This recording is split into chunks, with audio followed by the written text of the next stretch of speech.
After Kamen Rider Zero-One ended, instead of following the typical post-series V cinema formula following a new adventure with the secondary rider, a story with the main villains was developed with a twist reveal that it was merely the first part in the Zero-One Others series, functioning as an origin of sorts for the main villain of the next movie, Kamen Rider Vulcan and Valkyrie, which brings the focus back to the supporting heroes for one last fight in the Zero-One saga. Kind of. I apologize for the wait, but today I have finally seen the movie, so now I'm going to give all of my thoughts on it in today's video. Before I do so though, make sure you let me know what you thought of it in the comment section. Did you hate it? Did you love it? And also keep in mind I've got some other Zero-One videos I've made before this, so make sure you're subscribed so you can go check all of those out. Going into this movie, I had pretty moderate expectations. If you missed my review of the Metsubo Jinrai movie, first off, you should go watch that. I'll link it below, but my short opinion is that it was not very good, mainly because it kind of felt disrespectful to its titular characters. However, I thoroughly enjoyed the cliffhanger that those same characters had given rise to the main villain of the next movie, and actually they were that main villain, which was also kind of an interesting concept that gets really squabbled, but we're gonna ignore that for now. So I was looking forward to how Vulcan and Valkyrie would follow up on that, and at first I thought it was successful in doing so. I love how ominous the opening to the film is, since, you know, there's this murderous super robot on the loose. I also appreciate that there's not much exposition given how it starts right after the last story ends, and they kind of assume you've already seen that movie, so we get right into the action, which is really awesome. It even ties into the opening title sequence, much like the previous movie, so they really have this sense of cohesion. And the connections don't stop there, because I thought this movie was also super disrespectful to the characters it's supposed to be giving a focus to, and I also just think it's plain bad. It tries to do some interesting things with the characters, but I feel like all of it falls flat, and then I just don't care about anything at all. This mainly has to do with the souls. First of all, I completely forgot they were a thing, and only about halfway through the film I remembered that the two of them were focusing on were actually monsters in the last movie, and the toys they used for those monster forms are the toys of this movie for the two rider forms. So that's where my headspace was at. I actually thought the conflict they set up with those two main souls were incredibly interesting. Split between helping the humans because they're the ones that created them, gave them life, but also split between helping Metsubo Jinrai because it freed them. But they don't really do anything with that conflict. After a quick conversation with Fua, the man soul decides, maybe the humans are fine. And then the Metsubo Jinrai loyalists literally tears him up when he tries to talk to them. So like they set up two of our focus characters to be on both sides, and then there's not really nuance to the conflict. It's very definitively like Metsubo Jinrai's the bad guys, and he switches sides not even because he saw them do bad things, he just thought about it a little bit and was like, maybe I should be on the human side. Like Yaiba and the woman soul talk about, first of all, actually, you notice how I'm like calling a man soul a woman soul? Because their names are like Soul 20, Soul 08. I'm like guessing numbers. I actually don't know. And that's kind of boring for two characters to just be like numbers. Yaiba and Woman Soul talk about the importance of life and all kind of stuff like that, which is true, but it feels so hollow when they're talking about it. They try to make this connection between how the soul used to be part of the mass brain system where everyone had to follow the majority opinion, and now Yaiba has to listen to the Secretary of Defense or whatever dude who explicitly says in the beginning that as an elected leader, he represents a majority opinion. So they make this connection between the two characters, which is good, you know, because they're the two that interact with each other. But then that's it? Like, they both have to listen to majority opinions is the lesson, I guess. Like, Yaiba never really goes against the majority opinion because she doesn't do anything. The other one dies, and she's already disconnected from the majority opinion. She literally went out of her way to go against them when she joined Yaiba, so nothing happened here. Woman Soul has a single conversation about the importance of lives and not being treated as tools, and now decides, hey, I should sacrifice myself. I appreciate giving the opportunity to demonstrate Yaiba's growth from the season, not treating people as tools,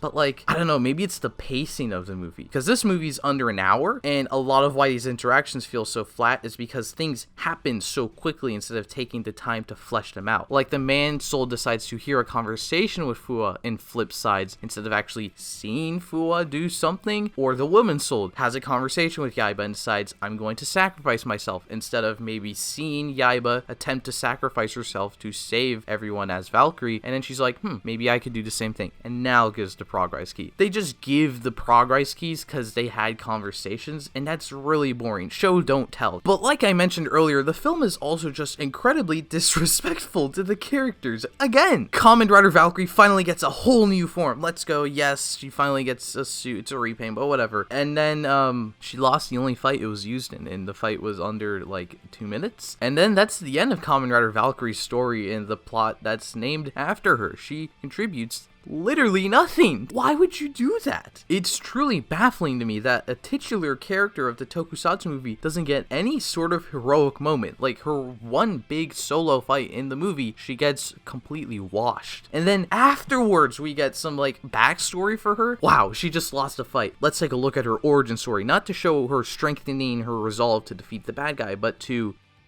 Actually, I'm not even sure what the point of the backstory was, because it's like the most basic thing ever. The only thing we learn about her is that when she was in college, her professor helped out with Zaya technology? And then she sees flashbacks of like a girl that was killed by the technology, but as I'm understanding it, she didn't work on it at all. It was the other guy. So why is she feeling guilt for this? It's just a thing that happened to someone else she knows. It's not actual character development for her. So it's not really satisfying. It's especially frustrating for me because I was actually looking forward to getting some backstory on Yaiba, because while it wasn't needed in the original show, I feel like it could have been a little interesting to see her past with Zaya, and this could have done that, but instead it's just her having one little conversation, and that's it. It's just, what did Yaiba do one day in college? It's nothing, just like the whole movie. What is Fuwa even doing here? He kind of just meanders about, rattles off his ideals to the main soul, gets a new key, and then dies? Yaiba feels more like the main character if it wasn't for the fact that the debut of her form was in the middle of the movie and lost to the main villain. The only saving grace for Fuwa is that, you know, I like the character from the original show, and the actor does a good job. Like, a lot of the charisma, his screen presence from the original show is kind of lost here, and I don't think it's the actor's fault. It's definitely the writing. They just don't, like, make this a Kamen Rider Vulcan story.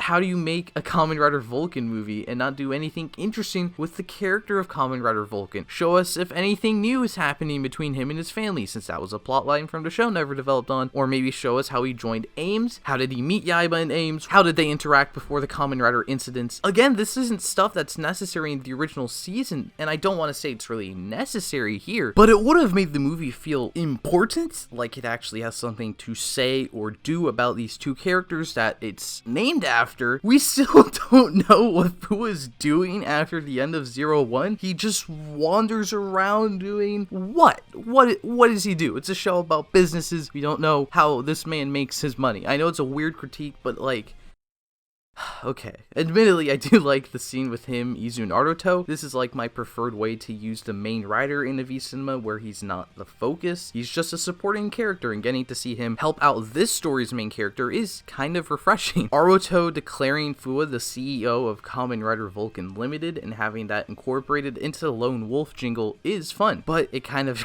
goes to show how flawed the movie is. Everything just is flawed. Fuwa has this random ass company made in his name so he can defeat the main boss. It's not like he had a new resolve or emotional development or this or that or whatever. He just, stuff happens to him. And speaking of the main boss, actually I think this might be the biggest problem with the movie, because Kamen Rider Metsubo Jinrai is just not a character. It has zero personality, so it has zero motivation, so it has zero moments with the other cast members that make me go, well, that make me feel anything. The only intriguing thing to me is that it speaks English, and we learn that Fuwa can't speak English. Other than that, it essentially makes the movie feel like it's missing a piece. There's no main villain for the heroes to have any sort of repertoire with. There's no actual clash of ideals between good and bad guys. The only conflict is Valkyrie doesn't want to destroy one of her subordinates, while Vulcan doesn't give a single shit and just goes and kills them. One of my favorite parts, ironically, is when they have this flashback when he's about to kill Metsubo Jinrai, and they're like, you know, he had interactions with Valkyrie, that was fine. They have to show like a clip from the Zero-One movie, because that's like the only time he interacted with Jin. Hirobi, they showed her clips from the previous movie, and it's kind of weird to be like, their whole relationship was Vulcan's like, I'm going to fucking kill you if you do something bad. For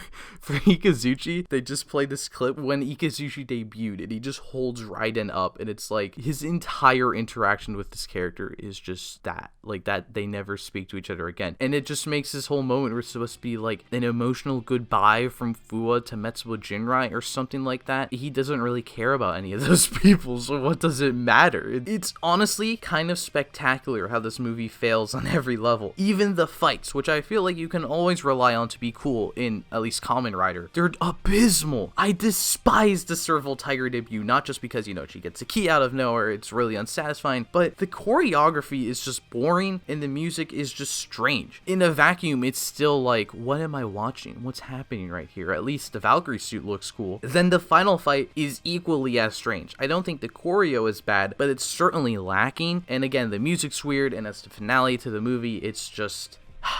This movie sucks, and it repeats the mistake of the previous one by unceremoniously killing a titular character. Or maybe not, it's kind of ambiguous, and we haven't found out yet, because you know what isn't ambiguous? This is probably my least favorite tokusatsu movie ever. When everything is so bland and stupid that the only semblance of life is Guy Amatsu relishing his victory over the destruction of a building because he was in a basement, he holds up his stupid ass driver in a Zaya soundbite play, which I know leads into a couple of really weird specials. I think you know you've messed up. Those specials might be weird, but at least, like, I feel an emotion watching them. When I watch this thing, I'm like, fuck this movie, actually.